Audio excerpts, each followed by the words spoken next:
Hello everyone, welcome to my channel. હું કૃષ્ણા ગલાણી આપ સૌનું મારી ચેનલ પર સ્વાગત કરું છું. ધોરણ 8 હિન્દીમાં લાસ્ટ લેક્ચરમાં આપણે લોકો પાઠ 5મો સવાલ બાલમન કે જવાબ ડૉક્ટર કલામ કે આના વિશે સ્વાધ્યાય પોથીની અંદર સોલ્યુશન મેળવેલું, જેમાં આપણે પ્રશ્ન 5ના ત્રીજા સવાલે વિડીયો કમ્પ્લીટ કરેલો. આજે આપણે પ્રશ્ન 5ના ચોથા સવાલથી આગળ વધીશું. तो प्रश्न 5 नो चौथो सवाल है, डॉक्टर कलाम ने अपने बचपन की कौन सी यादगार घटना सुनाई? तो जवाब है, डॉक्टर कलाम जब 5वीं कक्षा में थे तब की एक घटना उन्हें याद है. उनके शिक्षक श्री सुब्रमण्यम अय्यर विद्यार्थियों को बता रहे थे कि कोई पक्षी कैसे उड़ता है. वे विद्यार्थियों को रामेश्वरम के समुद्र तट पर ले गए और विद्यार्थी को जीवंत उदाहरण दिया. डॉक्टर कलाम पर इस घटना का गहरा असर पड़ा और उन्हें विज्ञान पढ़ने की प्रेरणा मिली. ત્યાર પછી પ્રશ્ન 5મો, किसी को मुसीबत में देखकर आप क्या करते हैं? तो તેનો જવાબ છે, किसी को मुसीबत में देख मैं यथाशक्ति उसकी मदद करता हूँ. तन मन और धन से मैं उसकी सहायता करता हूँ और मेरे माता पिता तथा मित्र भी इसमें मेरी सहायता करते हैं. ત્યાર પછી પ્રશ્ન 6, निम्नलिखित प्रश्नों के उत्तर लिखिए. તેમાં પહેલો પ્રશ્ન છે, भाषा के विषय में डॉक्टर कलाम ने क्या बताया?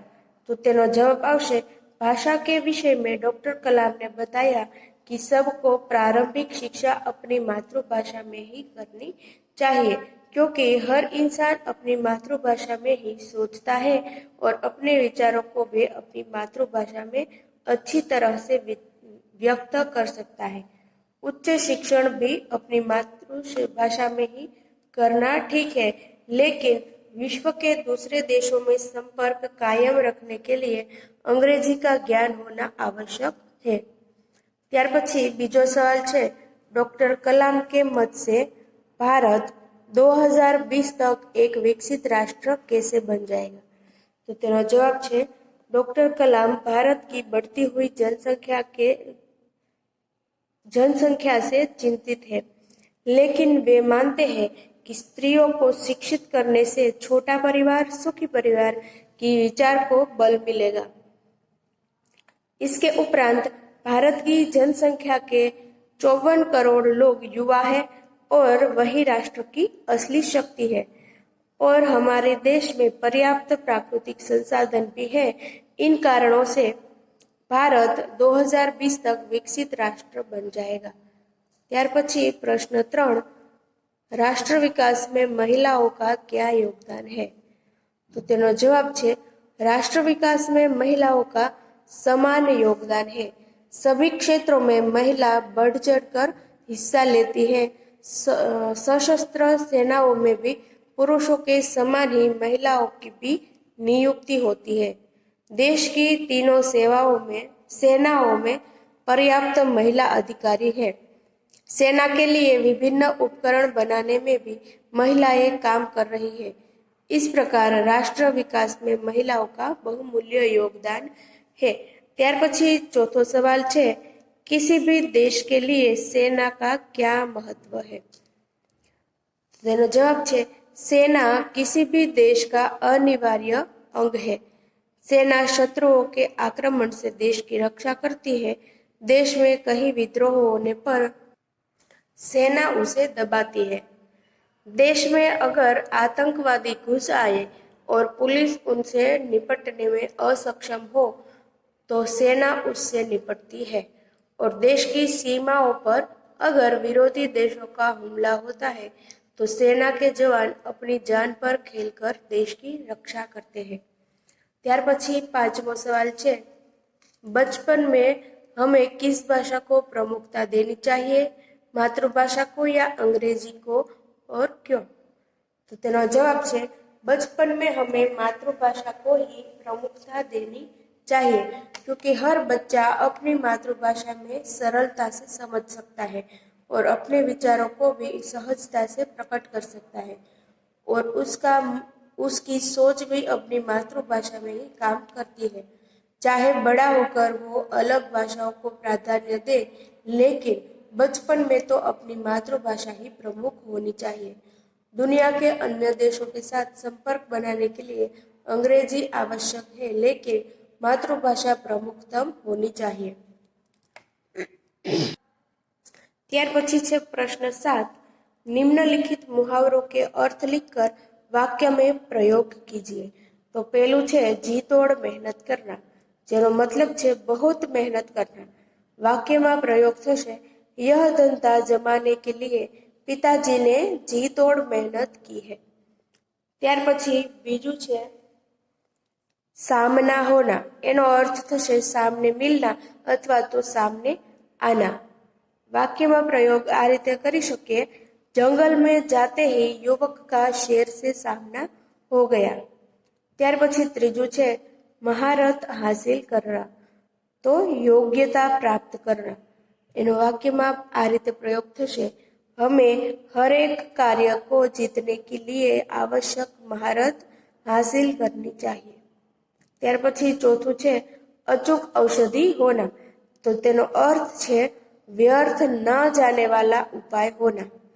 એનો વાક્યમાં કઈ રીતે પ્રયોગ થશે તો કે नियमित व्यायाम स्वस्थ रहने की अचूक औषधि है।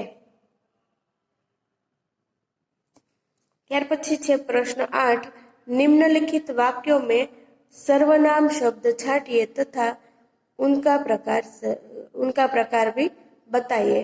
तो અહીંયા આપણને વાક્ય આપેલું છે જેમાં સર્વનામ આપણે શોધવાનું છે અને કયા પ્રકારનું સર્વનામ છે તે બતાવવાનું છે। તો આપણે સૌ જાણીએ છીએ કે કોઈ વસ્તુ કે વ્યક્તિનું નામ એટલે સંજ્ઞા થાય છે, બરાબર। ગમે તે વસ્તુ હોય કે વ્યક્તિ હોય જેનું પણ નામ છે, જે પણ વસ્તુ કે વ્યક્તિનું નામ છે તે સંજ્ઞા કહેવામાં આવે છે। પરંતુ જ્યારે વારંવાર વપરાતા વાક્યોમાં એકનું એક નામ ન વાપરવાના બદલે તેના બદલે જે નામ વાપરવામાં આવે તેને સર્વનામ કહેવાય છે। જેમ કે મારું નામ કૃષ્ણા છે તો હું કૃષ્ણા એ સંજ્ઞા થઈ, બરાબર। પરંતુ હું કોઈક ફકરો બોલતી હોય મારા વિશે તો મારું નામ કૃષ્ણા છે, પછી હું શું બોલું તો કે મેં આમ કર્યું, હું આમ કરું છું, મેં તેને આમ કહ્યું, બરાબર। તો આમાં મેં કૃષ્ણના બદલે કયા કયા શબ્દો વાપર્યા તો કે મેં, હું, બરાબર। આ બધા ગુજરાતીના થયા। એ જ રીતે હિન્દીમાં શું થશે તો કે મેને, હમ, આ રીતે, બરાબર। તો જે નામના બદલે વપરાતો શબ્દ છે તેને સર્વનામ કહેવામાં આવશે। તો આપણે અહીંયાથી આ જે આપેલા વાક્યો છે તેમાંથી સર્વનામ શોધવાના છે અને તે સર્વનામ કયા પ્રકારના છે તે કહેવાના છે। તો પહેલું છે હમ પાઠશાલા જાएंगे, તો આમાં સર્વનામ કયું છે તો કે હમ, બરાબર। વિદ્યાર્થીઓના, માનો કે 5 વિદ્યાર્થીઓનો ગ્રુપ છે તો 5 વિદ્યાર્થીઓના અલગ અલગ નામ હોય, તો આ 5 વિદ્યાર્થીઓના નામ બોલવાના બદલે સિમ્પલ શું બોલાય તો શું બોલે એ લોકો તો કે હમ પાઠશાલા જાएंगे। સપોઝ રમેશ, સુરેશ, મોહન, સોહન અને રોહન, આ 5 વિદ્યાર્થી છે તો એમ બોલે રમેશ, સુરેશ, મોહન, સોહન અને રોહન પાઠશાલા જાएंगे। તો કેટલું કોમ્પ્લિકેટેડ વાક્ય બને છે, પરંતુ આને સરળ બનાવવા આપણને સર્વનામો આપ્યા છે, બરાબર। તો સરળ કઈ રીતે બની ગયું તો કે હમ પાઠશાલા જાएंगे, કેટલું સરળ વાક્ય બની ગયું, બરાબર। તો આ રીતે હમ છે એ અન્ય નામોના બદલે વપરાયેલું નામ છે, એટલા માટે એને સર્વનામ કહેવામાં આવશે। આઈ હોપ કે તમે સર્વનામ વિશે હવે ક્લિયર છો, સંજ્ઞા અને સર્વનામ સમજાઈ ગયું હશે। તો સર્વનામ આ પહેલા વાક્યમાં હમ છે, બરાબર। તો એ હમ એ કયા પ્રકારનું સર્વનામ છે તો કે પુરુષવાચક। ત્યાર પછી બીજું છે યહ મેરી કિતાબ હે, તો અહીંયા પણ અલગ અલગ ચોપડીઓના નામના બદલે તેના બદલે શું સર્વનામ વાપરવામાં આવ્યું છે તો કે યહ, બરાબર। તો યહ છે એ સર્વનામ છે અને કેવું સર્વનામ છે તો કે નિશ્ચયવાચક સર્વનામ છે। કોનું એમ પૂછતા જો જવાબ મળતો હોય તો એ નિશ્ચયવાચક સર્વનામ બને, અને કોનું એમ પૂછતા જવાબ ન મળતો હોય તો એ અનિશ્ચયવાચક સર્વનામ બને. બરાબર, કોણ, કોનું વગેરે સવાલ પૂછતા જવાબ મળે તો એ નિશ્ચયવાચક, અને ન મળે તો અનિશ્ચયવાચક. જેમ કે યહ મેરી કિતાબ હે, તો આમાં આપણે પૂછીએ કોની કિતાબ છે, તો મેરી કિતાબ હે. બરાબર, આપણને જવાબ મળે છે, એટલા માટે આ નિશ્ચયવાચક સર્વનામ બન્યું. ત્યાર પછી ત્રીજું છે કોઈ આ રહા હે. તો આમાં કોઈ છે એ સર્વનામ છે. જુઓ, હવે અહીંયા આપણને કોઈ આ રહા હે એમાં સવાલ પૂછી કે કોણ આ રહા, કોણ આ રહા હે, તો જવાબ મળતો નથી. એટલા માટે આ કેવું સર્વનામ બન્યું, તો કે અનિશ્ચયવાચક સર્વનામ બને છે. ત્યાર પછી ચોથું છે તુમ્હે ક્યાં ચાહીએ. તો આમાં તુમ્હે એ પુરુષ એ સર્વનામ છે. તો કયા પ્રકારનું સર્વનામ છે, તો કે પુરુષવાચક સર્વનામ છે. ત્યાર પછી પાંચમું છે યહ મીના હે જિસને કલ ગીત ગાયા થા. આમાં સર્વનામ કયું છે, તો કે યહ. બરાબર, યહ છે એ સર્વનામ છે, અને કેવા પ્રકારનું સર્વનામ છે, તો કે સંબંધવાચક સર્વનામ છે. તેના પછી प्रश्न 9, कोष्टक में दिए गए सर्वनाम शब्दों के उचित रूप में रिक्त स्थानों की पूर्ति कीजिए.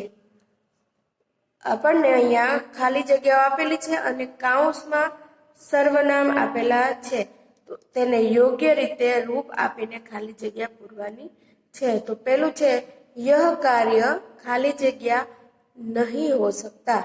તો કાઉન્સમાં આપેલું છે મેં. બરાબર, તો મેં સર્વનામનું અહીંયા ઉચિત રૂપ કયું થશે, તો કે મુझसे. તો તેનો જવાબ આખું વાક્ય શું બનશે, यह कार्य मुझसे नहीं हो सकता, नहीं हो सकेगा. ત્યાર પછી બીજું છે પાપાને ખાલી જગ્યા બુલાયા હે.